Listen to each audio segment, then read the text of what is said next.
Ladies and gentlemen, welcome to the Positive Club. I hope you're having a great day. Today, we have Mr. Rafael. He's one of the most amazing people that I've met in my life, and he has a great story to tell. Rafael, it's a pleasure to have you here. And please introduce yourself and tell us a little bit about yourself and what you do. My name is Rafael Augusto Carreras Serrano. You got to roll those R's, that's for sure. Sorry, guys, but we'll make it easier. Rafael will do. I was born and brought up in Mexico City till I was 27 years of age. And before that, my background was economics. That's what I studied. And then I went to study a master's at Notre Dame University, in another one at the Undergraduate School of Business. And one I was in finance, the other one was in marketing. And then I went back to Mexico to work. I worked there for about 4 to 5 years in the banking system. And then I emigrated to Canada. And I've been in Canada 36 years ago. So don't ask, because you're going to realize my age. But anyways, I've been an amazing ride. And I'm really happy. I've met amazing people. And to be part of two cultures is something that is so rich, so valuable. So it's amazing. I love it. I'm Mexican, I'm Canadian, I'm Mexican every time. I still have cactus juice in my blood, but it's more maple syrup nowadays. So I'm good. Perfect. So tell me something. You had to let go of everything in Mexico, right? And then you came to Canada and you started from scratch. Tell me briefly, do starting from the scratch, and then we're gonna talk about how you started your business. So let's just let the audience know how you started from scratch. Well, I was looking for a job, right? Because that's what my mom did, my dad did, my family did. They were all employees. I only had an uncle that was in engineering construction. He was self-employed, and that was it. When I started pounding the pavement, and in Vancouver, if you know Vancouver, it rains quite a bit. It's gloomy, clouds are low, and while you're looking for a job, it's kind of depressing. But I was really lucky. A fellow told me, yes, I want to talk to you. It's not an interview. There's no chance to work, but I want to talk to you. When I went there, to make a long story short, he said, look, offer your services based on your background. Don't look for a job. There are no jobs here, unfortunately, even though they opened the doors for MBAs at the time and whatever, right? Bankers, etc. So that's what I did. I started my own business offering exactly what my background was. And I went and knocked at doors, and instead of looking for a job, I offered my service through the government, NJC, private companies, etc. And that's how I landed the first job with the Ministry of Economic Development at the time. And that's how I started. And I've been self-employed ever since. I've created a lot of jobs. I created a lot of contracts throughout my career. I paid a lot of taxes. But you know what? For every dollar you pay in taxes in Mexico, for example, if you're lucky, you see 50% of those in public services, 50% of that dollar. Here in Canada, you see 80%. Well, nowadays with the pandemic, you might be only seeing 60%. But well, things change, right? But you see better services here in Canada. So here I am. So what made you to start your own business? Like, what was the reason? Honestly, the need. I needed to survive. I came to Canada with, I don't know, $1,000. And after 2 months at the time, I had only $200 or less than that, $180. And I even called my dad and I said, Dad, if I don't land a job, you're gonna have to send me the ticket to go back home. Because before coming, there was a big, massive devaluation in Mexico. And when they unfroze the accounts, it was like about 4 months later, and they gave you 17 cents on your dollar, or I don't remember how much, 27 cents on your dollar. So that's what I came here with, and it was not easy. That's what really made me push hard. And when you got to survive, you got to survive. There's no doubt. And you don't work 24 hours. You work 25/8, right? So that's the way it goes. You that's something that people. Something is that people don't understand about business is you have to work constantly. There's no break. There's nobody pushing you. You have to just keep going. And if you stop, then everything stops. So what made you push yourself every day, get up every day, work for 18, 19 hours a day? Like, you know what? Honestly, based on what I see nowadays, I compare myself. You step out of the bull ring and you see yourself in the bull ring. What did I do at the time? It was simple. Aside from the need, okay, to succeed, it was my education. One of the best things that ever happened to me is grow up with grandparents.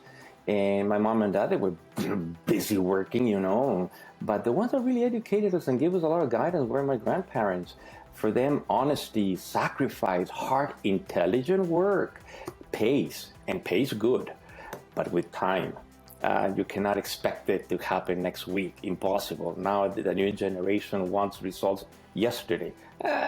Come on, snap out of it and be realistic. You cannot do that. Everything takes time, takes effort, and takes sacrifice. And above all, respect. Respect to others. Don't ever do to others what you don't want them to do to you. So those were my guidelines.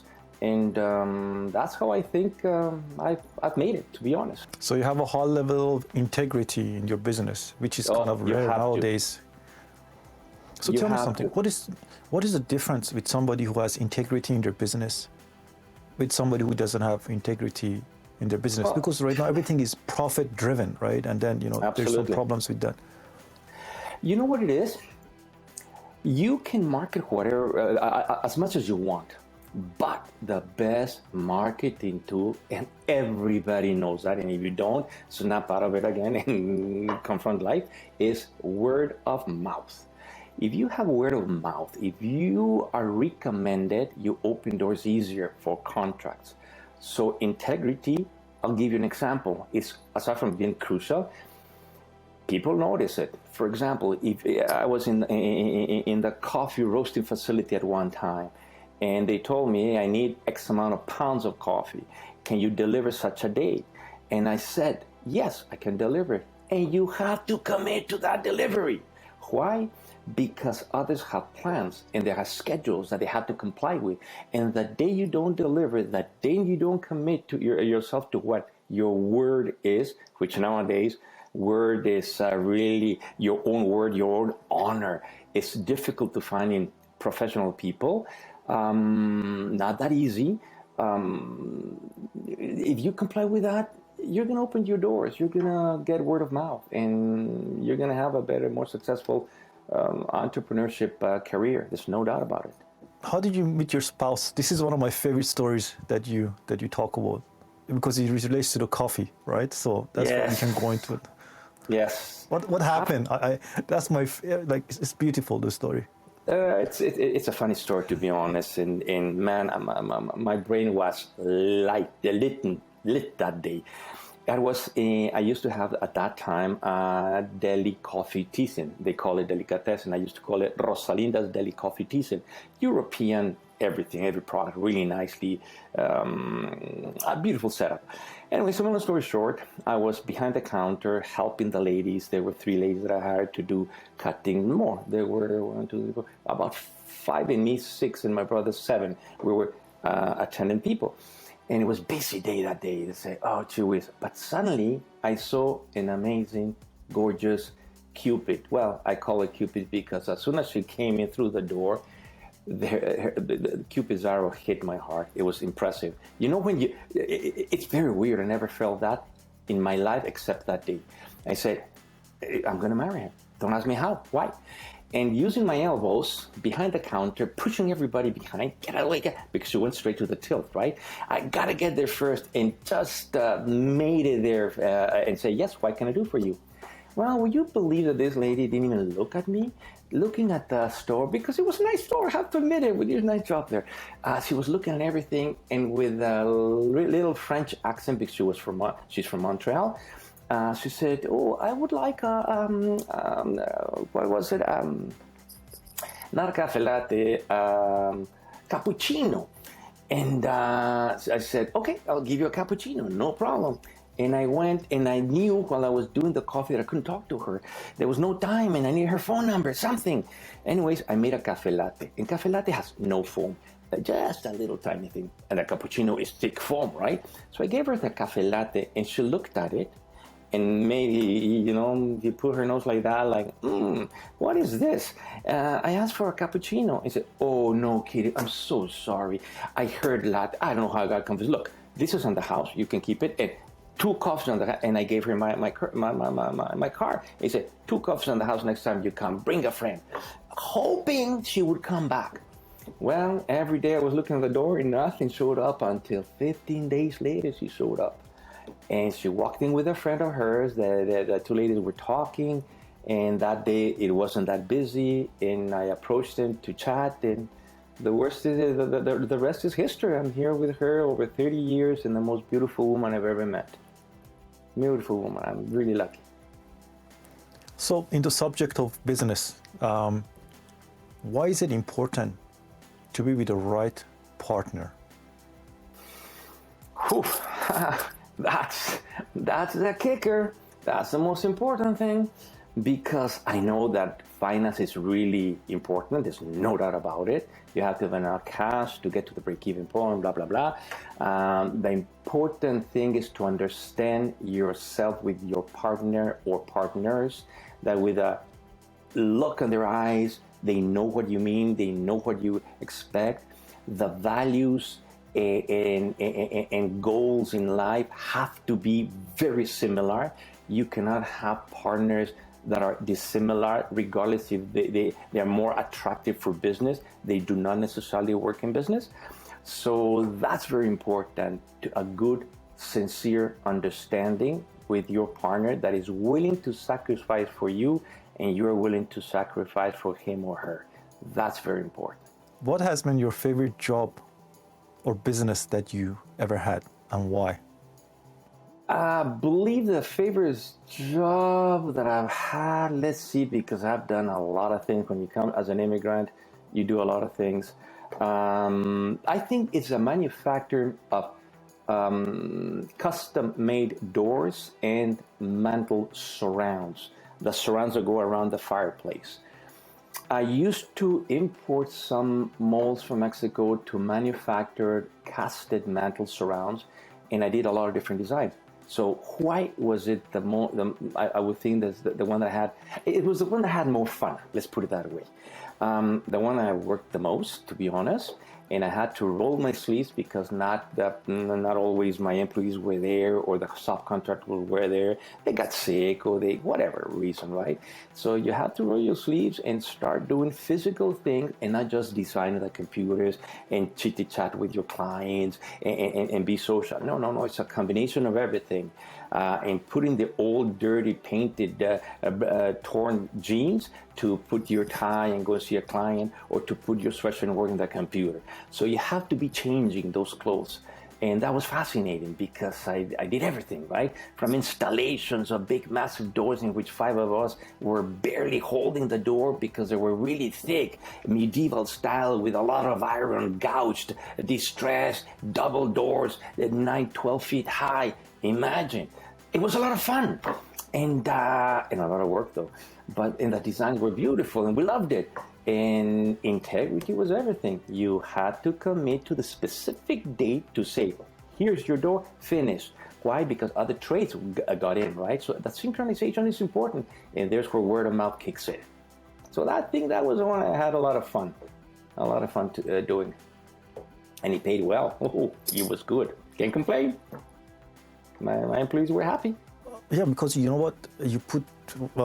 People think that you start a business and then you just tell people what to do and then magic happens, but they don't realize until you go into business, you work everything, that magic starts to happen. Because when you enter into it, then you see how things are running and you can improve it and make it better. But if you don't enter into it, you don't know what is your business, right? So you just hit a really important point, really short. When I started that business, I didn't have enough money to start it. And I needed materials, I needed machinery, I needed a place, a shop, etc. So even though I hadn't worked for many years for somebody, I had to take, and that was in Kelowna, British Columbia, I had to take a job at night with Riverside at the time. Nowadays it's called Tolco. They make plywood. And I was working from 11 o'clock at night to 7 o'clock in the morning, manufacturing and making a plywood. Me, two masters making a plywood machinery. You can lose your arm, your head with a machinery like that. You get distracted. And it wasn't fun. And it was 4 times a week. But he paid the bills, and he paid the bills. And that day, I went home, I slept for an hour, and hit hard to work. But hey, I mean, I was 32, 33 years of age, 35 years of age. At that age, you can carry a Volkswagen on your shoulder. Nowadays, forget it. I will have muscle spasms. So, oh no, big difference. So, yeah. Oh my God, that's a funny story. Now that we're talking about this, tell me a funny story that happened in one of your businesses. Something that, Ooh, a funny. or your life, something funny that happened that you took something from it. Oh gosh, this might blow your mind away. Where I come from, Mexico, we have a lot of people have a lot of humor. Okay, they like jokes. We joke a lot, and here in Canada, when I joke, not everybody picks it up, right? And they look at me like, "Is he nuts or what?" But well, it is what it is. I like to joke, but above all, we have something called dark humor. And we were 7 boys who find out what to do. We were celebrating the independence of Mexico as the Independence of Mexico Day. They celebrated between the 15th, 16th of September. And anyways, it was one common thing to have is firecrackers. And imagine giving kids between 10 and 12 years of age firecrackers, you're going to have problems. And 7 kids, 7 boys, looking to get into trouble. You know what we did? And it was funny, but I learned a lesson. We all learned a lesson.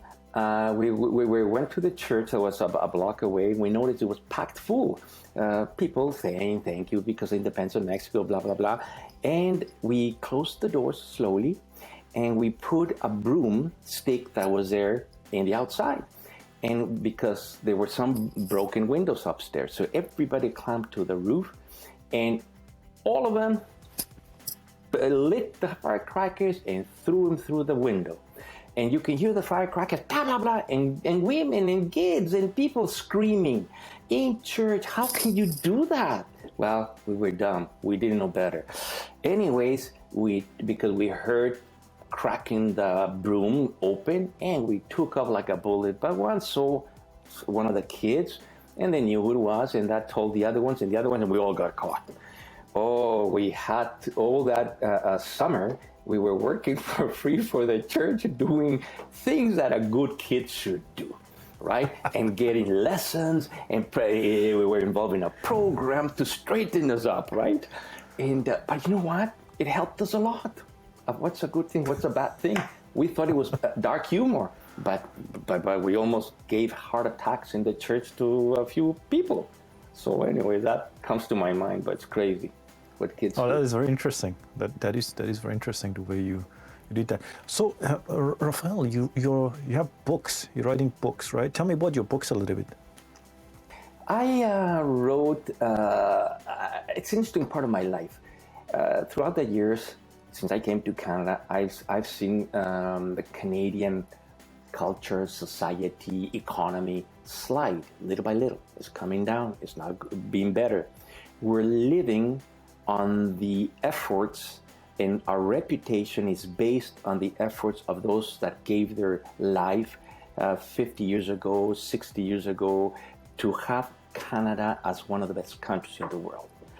The new generation has had everything for free, easy, and they don't value deeply what we have and how easy we're losing it and how fast. So I decided to publish, and my kids were born here.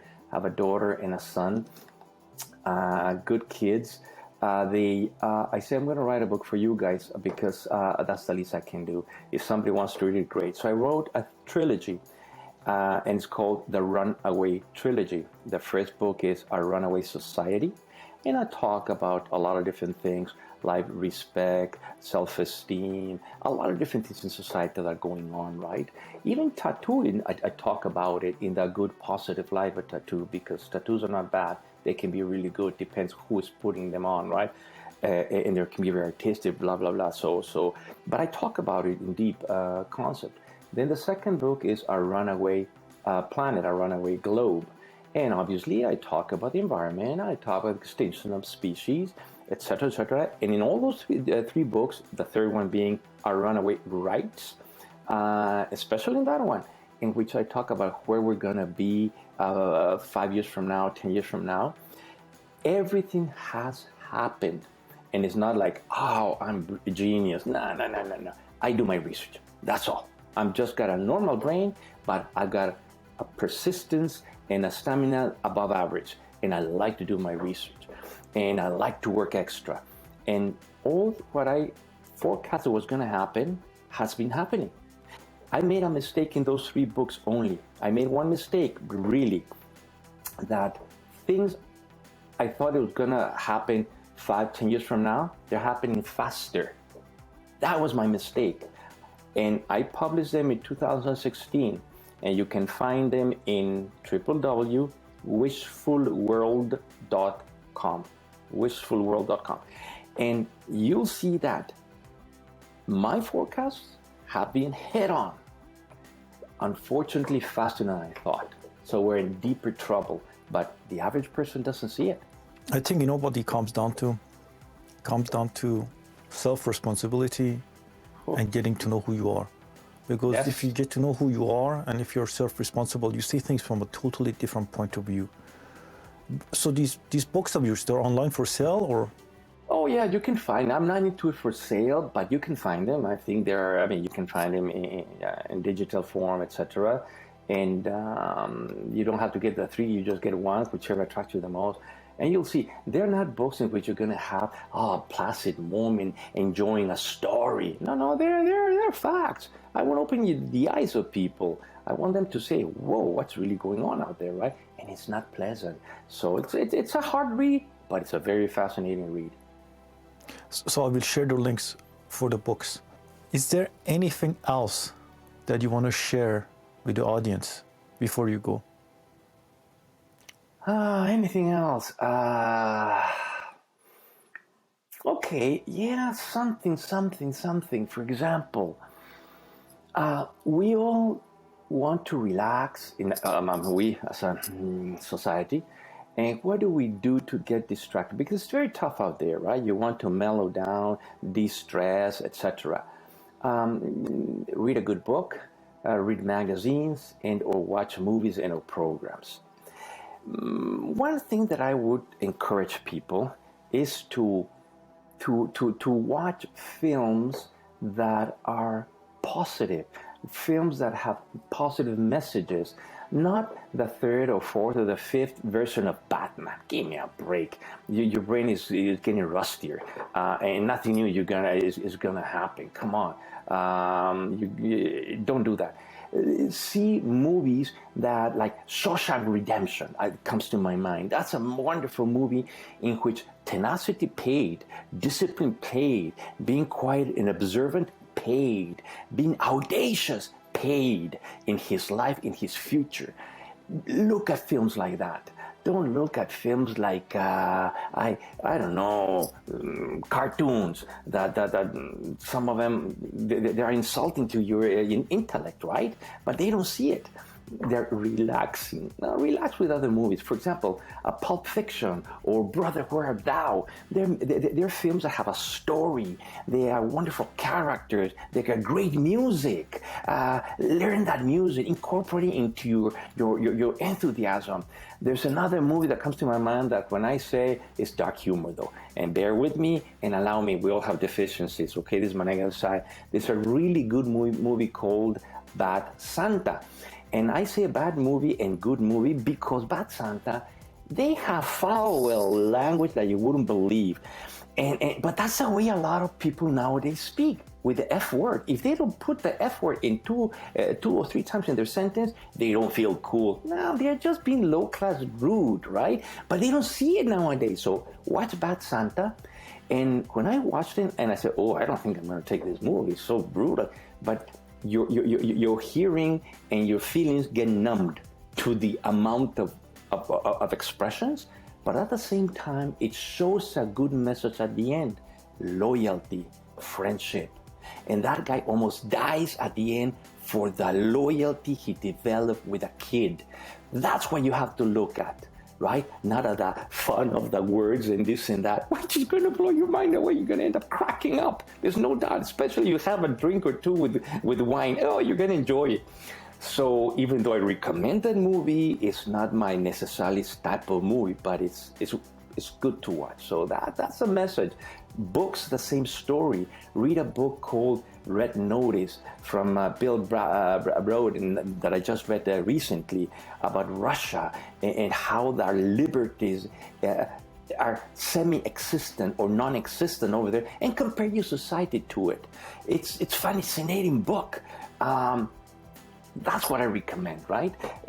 National Geographic, don't believe everything they say. The Economist, Maclean's, the mainstream media, don't believe anything they say.